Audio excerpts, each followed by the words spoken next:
हैं तो केशी श्रमण क्या हो जाते हैं, उठ करके खड़े होकर के स्वागत करते हैं। भाई और बहनों, दोनों संप्रदाय अलग अलग है, परंतु फिर भी दोनों में कितना प्रेम, कितना सख्य भाव है कि एक दूसरे को आदर दिया जाता है। इस प्रकार की बात शास्त्र में आती है। और ऐसी ही एक बात भाई और बहनों, उपाध्याय यशो विजय जी, जिनका चातुर्मास खंबात में था, गुजरात साइड में जाएं तो वहां खंबात एक नगरी आती है, वहां पर दोनों का चातुर्मास, दूसरे उपाध्याय का भी चातुर्मास, जैसे पुणे में कितने चातुर्मास है अभी आप सब जानते हैं, अलग अलग क्षेत्र में कितने कितने चातुर्मास। इस प्रकार वहां पर भी खंबात शहर में दोनों उपाध्याय का चातुर्मास चल रहा था। एक उपाध्याय का नाम यशो विजय जी था और एक उपाध्याय का नाम मान विजय जी महाराज साहब था। अब दोनों का चातुर्मास चल रहा है, परंतु देखते हैं कि सच्ची बनी हुई घटना है, सो आपको मैं जाते जाते बताऊं। मान विजय जी का जो प्रवचन धारा चलने का समय होता था, बैठने के लिए जगह ही नहीं मिलती थी लोगों को, इतनी भीड़, इतना लोग और इतनी गर्दी वहां पर होती थी कि जगह कम पड़ती थी। परंतु वही बात जब यशो विजय जी, जो कि तर्क भूषण कहते थे, तार्किक थे, बड़े लॉजिक उनके पास धर्म के बारे में बहुत ज्यादा था, परंतु वहां देखते तो गिने चुने लोग आते थे। और गिने चुने लोग आते, हालांकि वे भी उपाध्याय थे। एक दिन जब प्रवचन पूरा हुआ और वो आदमी, वो श्रावक उपाध्याय मान विजय जी के प्रवचन में था, बहुत भीड़ जहां पर थी वहां पर वो बैठा हुआ, प्रवचन पूरा हुआ और वो उठ करके खड़ा हुआ, लोग बाग सब जा रहे थे, वो महाराज साहब के पास आया। उपाध्याय कौन से महाराज साहब के पास आया? मान विजय जी महाराज साहब के पास आया और कहा कि महाराज साहब मथेण वंदामी, एक शंका मेरे मन में आ रही है कि दोनों चातुर्मास चलते हैं, दोनों उपाध्याय है, दोनों संत है, पर यहाँ पर देखो तो जगह नहीं पूरती और वहां पर देखो तो गिने चुने लोग आते हैं, ऐसा फर्क क्यों? क्या जवाब दिया होगा महाराज साहब ने? सुनिए भाइयों और बहनों, गहराई से और ध्यान देकर सुनिए।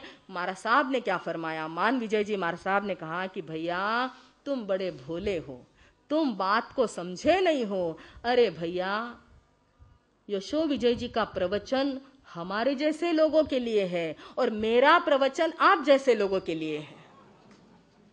क्या कहा?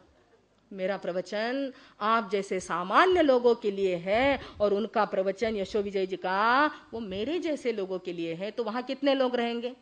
गिने चुने ही लोग रहेंगे। आप लोग मेरे प्रवचन में आओगे, उसमें भीड़ होएगी। ऐसा जवाब सुना, सारे के सारे लोग धन्य धन्य हो गए कि ओहो, इसे कहते हैं मान कषाय उनकी कैसी हो गई थी, एकदम से गल गई थी। और उन्होंने कौन सी दृष्टि अपनाई थी? गुण दृष्टि अपनाई थी। प्रमुदित भावना, उनका देख करके मन में हर्षित होना, अपना देख के उनको हर्ष नहीं हुआ, अपना देख के फूल के कुप्पा नहीं हुए, औरों का देख करके उसमें से गुण निकाला, गुण दृष्टि अपनाई और प्रमोदित भावना अपने मन में लाई। तो भाई और बहनों, क्या ये सद्गुण हम नहीं ला सकते? क्या लाना कि नहीं लाना अपने जीवन में? औरों के गुण, औरों के यानी अपने ग्रुप के नहीं, मैंने अभी अभी आपको बताया, अपने ग्रुप की बात नहीं, अपना फ्रेंड सर्कल नहीं, औरों का। व्यापारी पेट हो तो औरों की, ग्रुप बन गया हो तो उस ग्रुप में हमको अच्छी बात देखनी। और जो मंडल बन रहे हैं, ये मंडलों में प्रतिस्पर्धा ना चले। साधु संतों की बात तो अभी आपको मैंने बता दी, वहां पर प्रतिस्पर्धा ना चले, घर घर में ना चले, कहीं पर भी ना चले। परंतु हमारा भारत देश है ना भाइयों और बहनों, मैंने कहा ना अभी, हमारा हिंदुस्तान यहीं पे कहाँ खा गया साहब। अगर कोई थोड़ा ऊपर जाते हो तो कैसे उसको नीचे लाया जाए, ऐसा ना हो। और उसमें खास तौर पर ये मारवाड़ी समाज जो है ना हमारा, मारवाड़ मनसूबा में डूबियो। मनसूबा कौन सा? कि मैं आगे बढ़ू, वो कैसा आ जाए? बोलो, बोलते नहीं पर मन में होता है। ऐसा घर घर में देखा जाता है। भगवान फरमाते हैं कि नहीं, उसको वहीं से निकाल दो। ईर्ष्या की बात अगर कहीं आ गई है ना, ईर्ष्या को ही मत्सर भाव बताया है, ईर्ष्या को ही मत्सर भाव। और मैंने तो उसका एक गणित ऐसा लगाया कि मत्सर यानी मच्छर। आज क्या बढ़े ज्यादा से ज्यादा?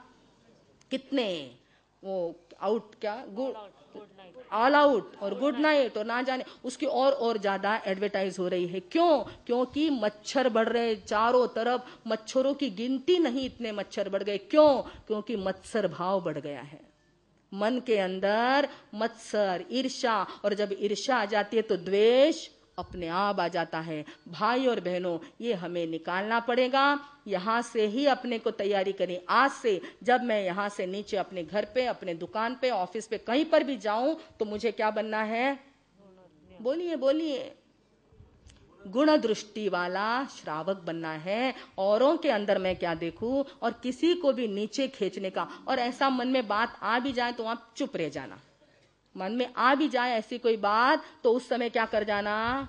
कम से कम निंदा और टीका की बात तो करना ही नहीं, और वो बढ़ता है तो बढ़ने दे। भाई और बहनों, भारत की बात जब आती है तो अमेरिका के अंदर एक कॉन्फ्रेंस भर गई थी कॉकरोच लोगों की, बड़ी प्रसिद्ध कथा आ जाती है, और उनकी टोपलियां टोपलियां भर भर के और देशों से, फ्रांस से आई, पेरिस से आई, स्विट्जरलैंड से आई, भारत से भी एक टोपली भर के गई, और पूरे के पूरे वे सभासद थे।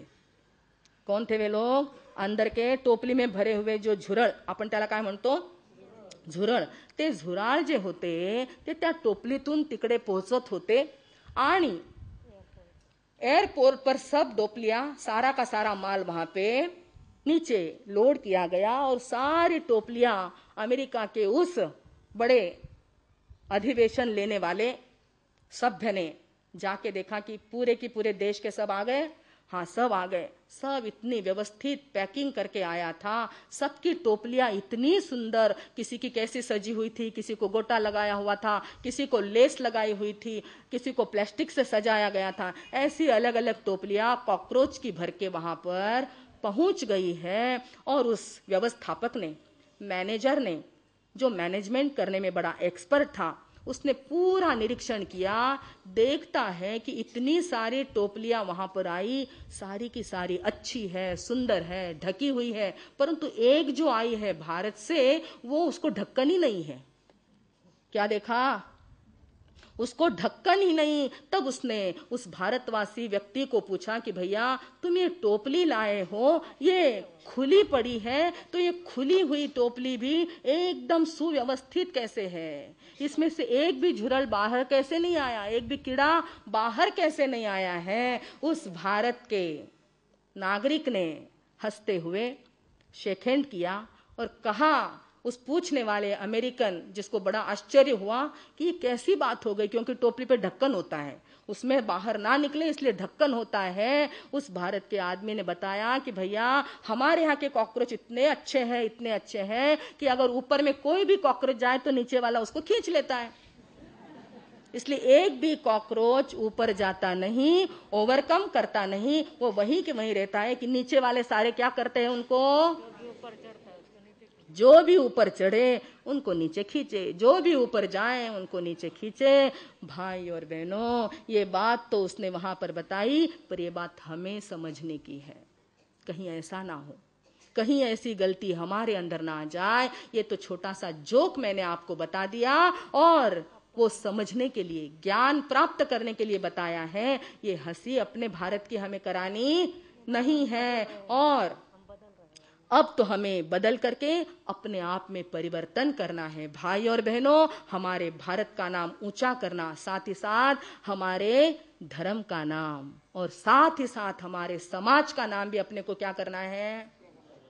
लाना कि नहीं लाना?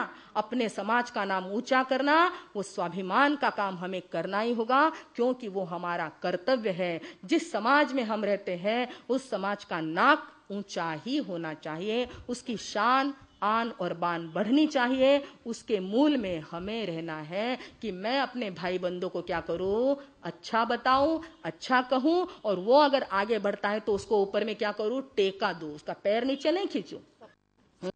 चढाओढ, त्याला काय म्हणतात? चढाओढ. याचा अर्थ वेगळा जातो की जो चढतो त्याला ओढतो, म्हणजे चढाओढ. जो चढतो त्याला खाली ओढणे, त्याला जर चढाओढ म्हणत असाल तर तसा चढाओढ आपल्याला करायचा नहीं। भाई और बहनों, हमारे प्रभु ने हमको बताया कि इस प्रकार औरों को आगे बढ़ाने की कोशिश करें, और वो अगर आगे